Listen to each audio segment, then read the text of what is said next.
Thank you so much, and it's absolutely fantastic to be here. I mean, the first thing I have to say is that you live in an amazing place. I mean, it's really, really beautiful. And if they kick me out of the UK because I'm Italian, with Brexit, I might actually move here. So I'll seriously consider it. If Brexit ever happens, we don't know. I just wanted to say a few things. So first of all is I work on ethical AI. So ethics is a massive buzzword. I mean, everybody's talking about it, and the key thing is we don't know what that really means. And I just wanted to try and discuss it with you because I think you are playing a key role in this. And what we've seen happening over the last few weeks at Google is absolutely fantastic. So I just want to start with this. So did you see what happened with Google when they set up their ethics advisory board? So they set it up, and great. But what they did is that they put somebody on their board who is coming from the Heritage Foundation, which is a very climate change denial organization, very sort of right wing. But apart from that, what is really, really important, I think, is that the people working at Google, they signed a letter, and they said, we're not happy with it. Yeah? And that's what many people across the world, people like me working, empowering, especially women, and I'll come to that, we call engineering activism, which is the fact when it comes to machine learning, when it comes to creating things which are rather transformative, because they transform the way we are, the way they make decisions, the way the organizations operate, it has to be done in a proper way, with right controls in place and with the right strategy. And a lot of people working in the sector, they're starting to say, they wanting to have a say. And what happened to Google over the last few weeks has been incredible, because then Google said, well, we have to go back to square one. Now, whether the decision of doing that board in that way or not was the right one, we'll come to that. But what matters is that across the world, what we are seeing is that people like you working day in, day out at the cutting edge, really at the forefront of change, you are starting to make the difference and really shaping up the debate about ethics. So everybody's talking about ethics right now. I mean, it's really strange because I go to like so many events. I go to like European Commission, British Parliament, and the UN, and even recently the OECD, and everybody wants to talk about ethics. And there is a problem with that, which is that we need to define what ethics is in the first place. So I want to talk about it. I run an organization called Women Leading in Artificial Intelligence. We set up in 2018, and the reason why we did is that there were not enough women, not just enough women in coding, enough women in machine learning and artificial intelligence, but not enough women shaping their debate around it. Where is this going? It's not just about fixing algorithms when it comes to bias and fairness, but it's also the step before that, which is what is this for? And so we set up these organizations and one day I wrote an article in The Guardian. I was like, I'm really tired. There's like, who is shaping this debate? And within 2 hours, I've received hundreds of messages coming from everywhere in the world, from Australia to Sweden, the US to Brazil. And we set up this organization, and we recently launched a manifesto called 10 Principles for Ethical AI. And we launched it into the British Parliament and at the Council of Europe conference on AI. And it's going really well, but yeah, politicians don't seem to yet understand what we're really talking about, but I'll come to that. So quickly, this is what I'm going to talk about, why it matters, the key issues around privacy and ethics, where I would like to see the machine learning community. As it was said before, the machine learning community is about doing the right thing, and this is where I would like you leading the way, not just here in Sweden, but everywhere. I just wanted to highlight what the key issues are on the privacy and ethics side, and then what possible solutions and regulations of artificial intelligence system. So I'm going to start one thing. 2018, last year, was a breakthrough. So what happened last year? We had Cambridge Analytica. What happened last year? We had the first victim of a driverless car. What happened last year is when Amazon almost, well, didn't in the end, but released a software for recruitment purposes, there was only picking up female CVs. Male CVs, I wish. Male CVs. Freudian slip. And so 2018 was a rather big year. And what the year was so showing to us was that unregulated, and I don't mean heavy regulation, I mean agile regulation, unregulated and accountable AI and unregulated and accountable use of big data is really can lead to very dangerous things. And this is what happened in 2018.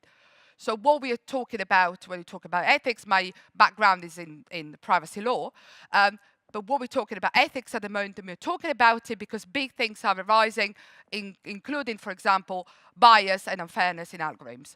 We've seen, for example, in the US, what happened with Compass. We've seen in Google still now, if you type that you're looking for unprofessional haircut, or what you get is the pictures of black women. What we are seeing is Facebook just recently, it was demonstrated that 85% of highly paid job roles were only advertised to men. So what we're seeing is bias, but we're also seeing is unaccountable decisions made around human beings and access to housing, access to education, and access to things that could be life-changing. Many local government organizations in the UK, for example, and I'm sure this is happening everywhere in the world, without people knowing, they are deploying artificial intelligence for decisions that are often unaccountable and very difficult for people to appeal. In the US, this is happening all across the country, and there's also been named as automation of inequality, because so many people find it difficult to appeal to decisions, for example, about access to credit in relation to credit worthiness, or housing decisions, or awarding, for example, of tax credits, and they find it very difficult to appeal, therefore leading to what is called automation of inequality. The problem with the ethic debate is that we are talking about it and we are not translating that into practice. And this is where your role comes in. So it's happening at the moment is everybody's talking about it. We're falling in a sort of echo chamber where we're all saying how important it is to do the right thing, but we're not really putting that into practice. And then we are having the big question, which is, should we regulate artificial intelligence? Is there something that needs to be regulated? And I always worry a little bit when Zuckerberg comes around and say we need regulation, because I think, why are you saying that? You know, we have regulation. It's called General Data Protection. The regulation may not be enough, but the key issue is, do we regulate it? Do we need codes of ethics? Do we need, for example, certificate of fairness? Do we need, for example, to leverage Article 42 of the General Data Protection Regulation and encourage countries to set up boards or organizations to, for example, issue kite marks or trust marks to make sure that people can trust the decisions or products or that are in particular decisions that are made by machine learning.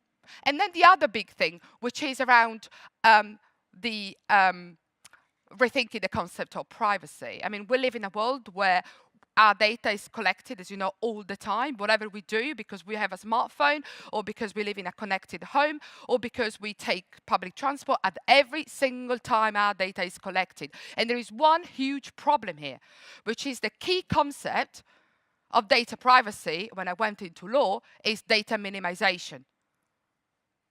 But algorithms, they need data. So there is a conundrum here. There is big data on the one end and data minimization on the other end. We are at a moment in our society where we do need to redefine the concept of privacy. And some people are saying, how do we redefine it?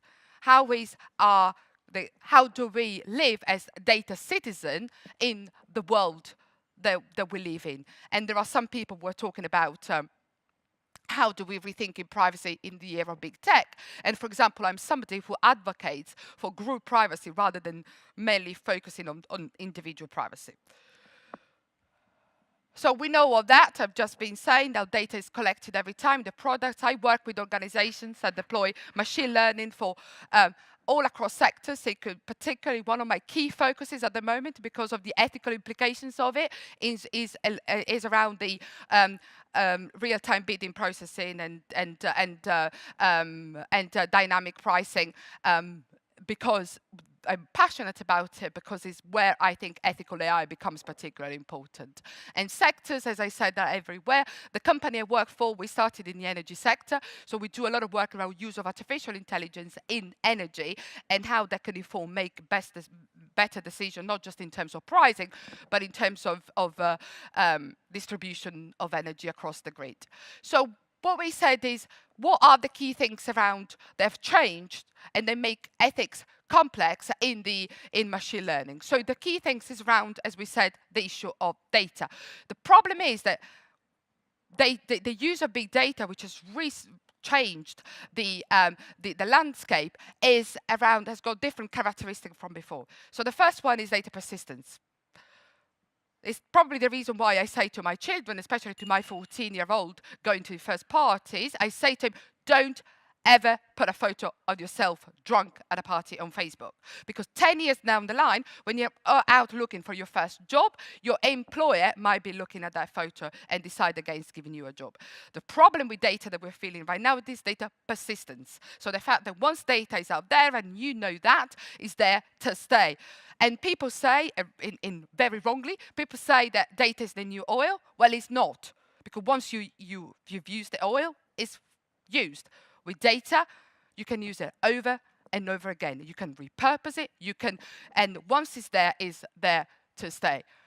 The other problem that we have is about accuracy. How do you ensure accuracy all throughout the process in your systems? And how do you make sure that data that I provide now, that you may be using 5 years down the line, is still accurate and reflect me as the data subject?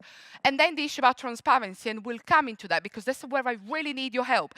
Transparency, which is about the trade-off between the explainability concept and the efficiency of the system that you are creating. And then, of course, we mentioned bias, and then we mentioned security.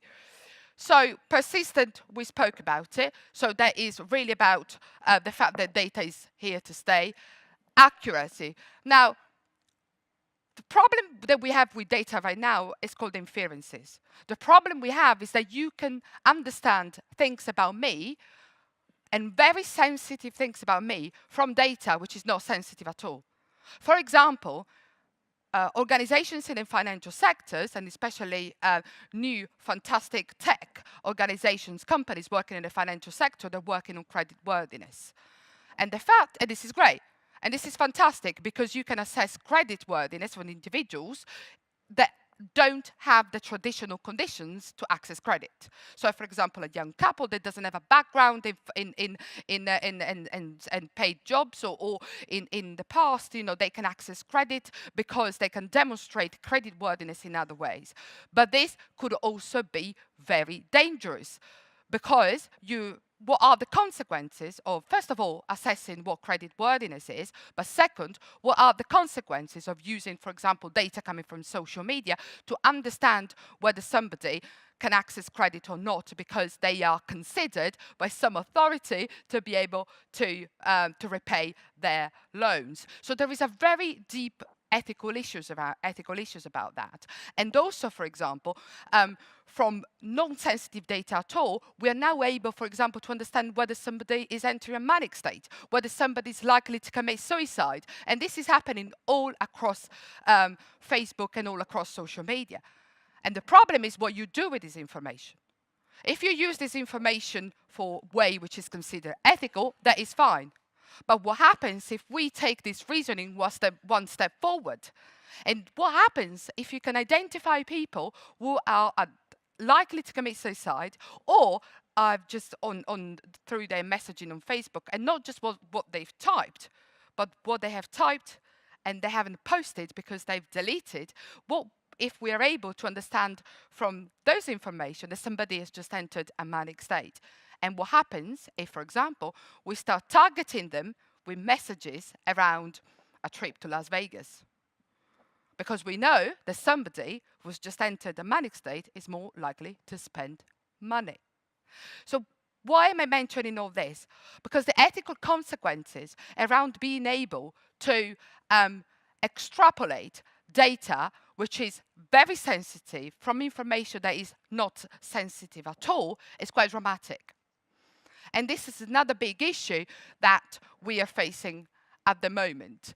And this is companies that work in the digital advertising sector, they particularly need to be aware about this. What do you do about unfair data? And we're having a massive debate in the legal community at the moment around how far we can go in defining unfair data as personal data, because there are contradictory opinions in different courts about it. The other thing is, when you develop your systems, I want you to be able to understand what bias is. And this is where there is a lot of confusion. Bias is not a bad thing in itself. The problem is when bias becomes stereotype, and when the stereotype becomes entrenched and becomes prejudice. And this is the risk that we are facing with machine learning and artificial intelligence. Because we are scaling up all this and completely taking it to another level. I want to give you an example. If you use and develop a artificial intelligence software to use in HR, and so many companies I know, they use artificial intelligence in human resources to identify who is the best candidate for a job. But what happens when it comes to defining good candidate, what happens if you say good is somebody who comes to work every time at 8 o'clock? Fair enough. But what happens if your office is near the Eiffel Tower in Paris or in the Fifth Avenue in Manhattan? Who is going to be able to live nearby to be able to come to the office at 8 o'clock? A single mom with 2 kids?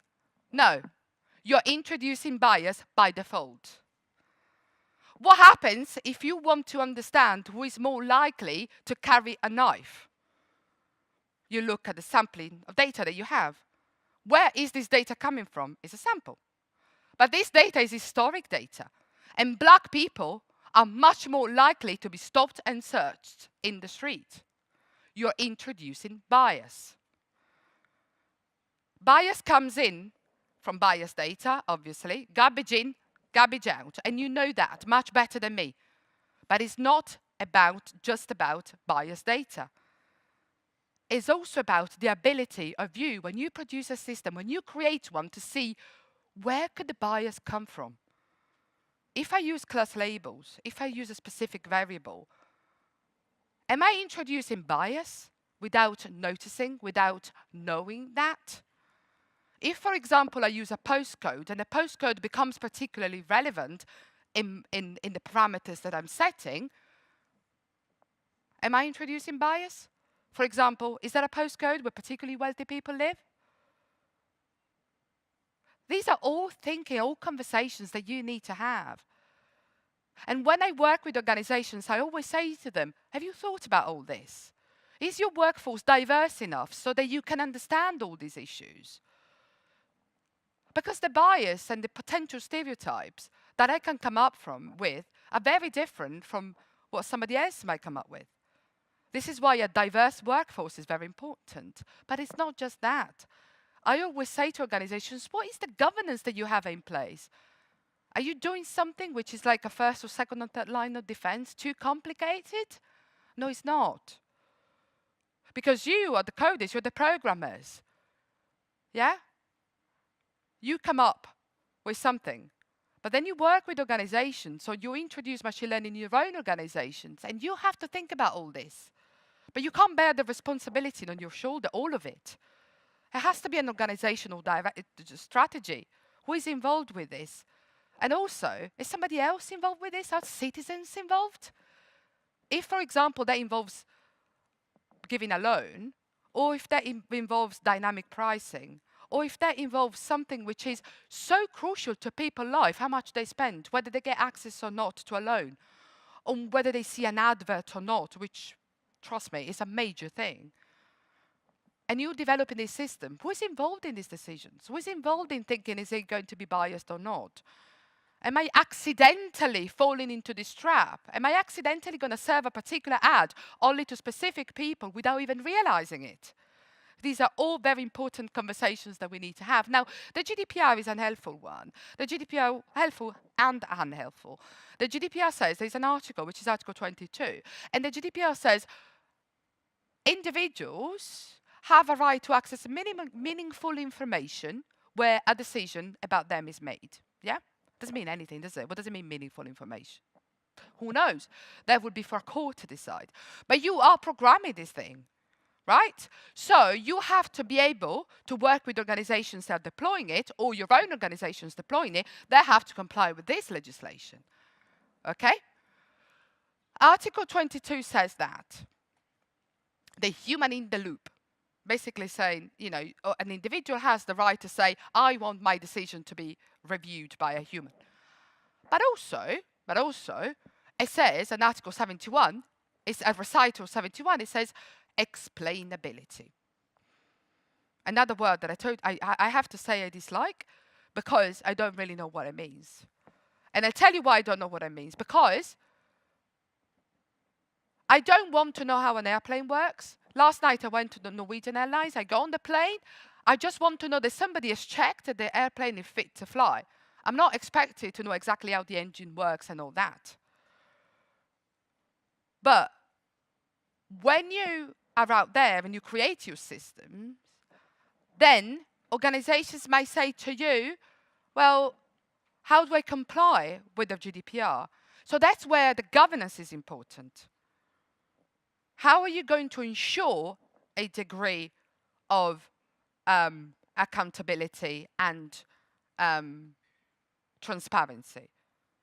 Where are you deciding that the cutting off is, the trade-off is between explainability and efficiency? This is a strategy that an organization has to make. Where is the risk appetite? How does it match with the company values? But that has to be clear. You need to be able to say that. You need to be able to say, this is how individuals can access information about me, about them. Do you know what? The Consumer Directive at European level is currently being updated. Do you know why? Because with dynamic pricing, we all get a different price, don't we? Online. And loads of, I have all my friends are doing dynamic pricing and machine learning.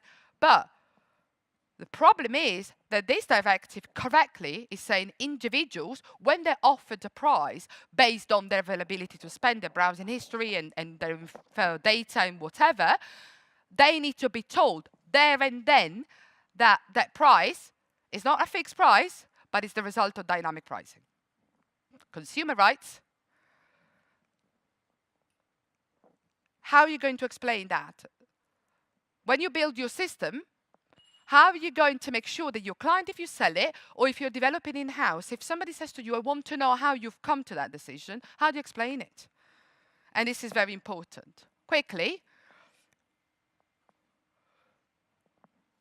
check what the European Union, the group on ethical guidelines, trustworthy AI, no, it's ethical AI, trustworthy AI, could be a any possible word, to say exactly the same thing.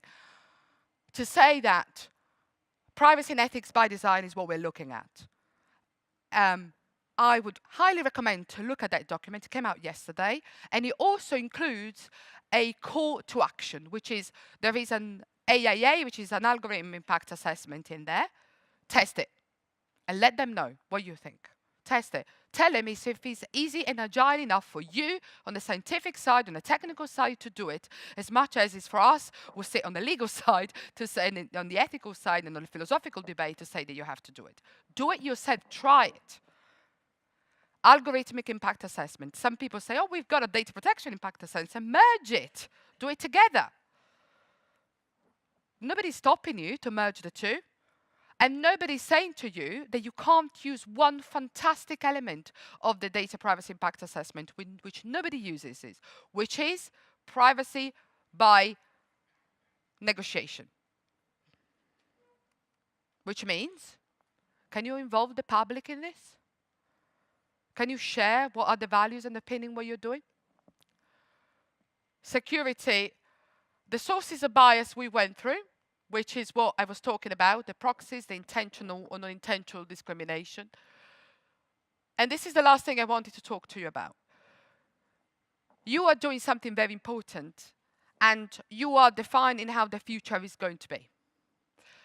But I have a worry at the moment. The worry I have is that we're all talking about fixing an algorithm. And I indeed have spent much of my presentation talking about how to fix an algorithm, which is about the bias, the algorithmic impact assessment, privacy and ethics by design, governance, how is the organization going to roll out, to roll machine learning applications.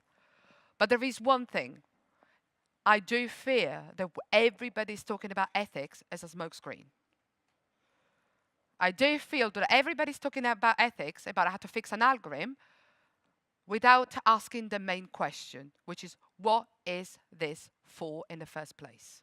So can we all agree that artificial intelligence is there to augment our capabilities, to work alongside us, not to replace us, to enhance our humanity, not to diminish it? And can you, as the AI machine learning community, pledge to this? And if you see something that doesn't feel right at all, if you feel that you worked on something but it's being used for the wrong thing, say it. Do like Google have done. Do like Amazon have done, the employees, where they've said, you have this facial recognition program, recognition, but it fails to recognize black women. Stop selling it. I do argue that machine learning can be potentially enormously transformative. But the problem is that those defining the ethics are the ones defining the trajectory and what AI needs to be used for. But this is a debate that needs to involve the whole community. And I really hope that you from here in Gothenburg, alongside many others in London, in the US, in Brazil, everywhere in the world, you, the ones who are actually there doing it, you can embrace this global engineering awareness that is growing and say, we're going to do it for the right thing. And if it's not for the right thing, we're actually going to say it out loud. I hope I've able to stimulate a bit of a debate, and thank you for listening to me.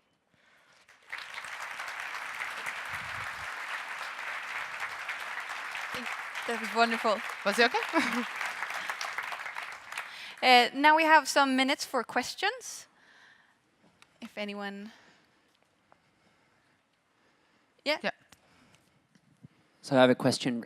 Great talk, first of all. I think this is a very important subject. So it seems like the fallout of Cambridge Analytica was sort of a fair amount of collateral damage and also some well-intended stuff that didn't really play out the way it should have maybe. And I'm concerned about sort of how broad the brushstrokes are sometimes and how able we are to be precise. For example, is it relevant really to spend millions to blur faces on random pedestrians in the countryside in Germany to build a self-driving car?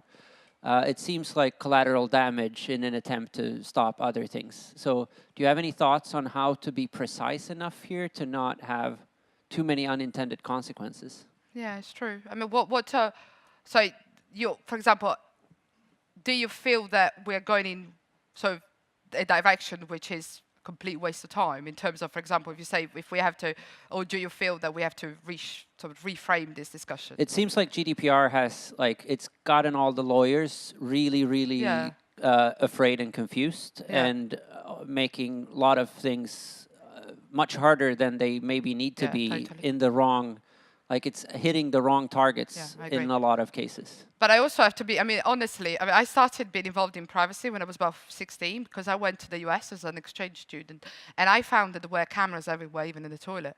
So the reason why I got involved into privacy was because of that. But at the same time, I can feel why 99% of people, when you talk about these things, will be like, oh my God, he's the privacy person. Because it can get extremely boring, can it? And it can get boring because, as you say, people seem to waste a lot of time discussing minor details. So yesterday there was one authority across the EU spending entire hours and hours of discussions around whether, when CVs of applicants are collected, whether whether they can be retained for a small time or whether they can be destroyed. I mean, it's fine, but we are missing the point here, aren't we? And and on that I agree with you. But there is a key thing here, though, which is about who is making that decision in terms of. I mean, you have a community here, and you say we are together because of the common good. So we want to do the right thing. But have you asked yourself what does right look like? Or what is the common good? Who defines it? The problem with, and this is the same thing and what you were talking about, what matters most? Is that the faces of those people or the right to trial a driverless car? The driverless cars are great. I mean, I look forward to it. If any, I mean, I don't drive, so it's fine. But the driverless car, as long as I can still cycle safely, but it's fine. But driverless cars can reduce pollution. It can be extremely safe. It's great. But who is making that decision that is more important to do that? And my fear is that because we live in a world where all this stuff stems from the digital, and the digital world is dominated by 9 big corporations, my fear is that the people making those decisions are exactly those people. And to be fair, and I fear for this a little bit, because then, what's going to happen to all of us, and in particular from a feminist, I'm proudly consider myself a feminist, what happens from a feminist perspective. So that is my fear, and when you're right about GDPR, sorry, I'm just rambling, but, but I think you're right about GDPR, but what I'm saying is that it's always a trade-off, isn't it? And who is making that decision about what matters most? That's the question, I think. There's a lady in the back. We have time for a short question. Lady in the back. You can take them both. There will be a mic. Hello. Yeah. Has there been any company that has, like an example that you can give us to learn from on how to work with this? Absolutely. So I mentioned that if you look at the ethical guidelines, I can give you the link. I didn't have time to put it because it came out yesterday, so I was almost on the plane. So the European Commission, they've just had a high-level group on artificial intelligence, and they've issued a report which has inside it an algorithmic impact assessment, which is basically all the things I've been talking to you about, and how to make sure they're embedded from the start. We all follow the same model because we're all part of the same group. And also it has a really nice grid about how to create the right structure, what is the responsibility of coders, programmers versus procurement, HR, and everything. So if you follow that, that is really good. I mean, I work with organizations. This is exactly what I do, setting up the governance and looking at how to assess algorithms. And I'll give you the link, don't worry. There was a question, the lady. We unfortunately don't have any more time for questions, Sorry. but for anyone who is really interested in the ethical discussion, there will be a panel later today, so please come to that, ask questions. And thank you again, Ivana, for the wonderful talk. Thank you so much. Thank you.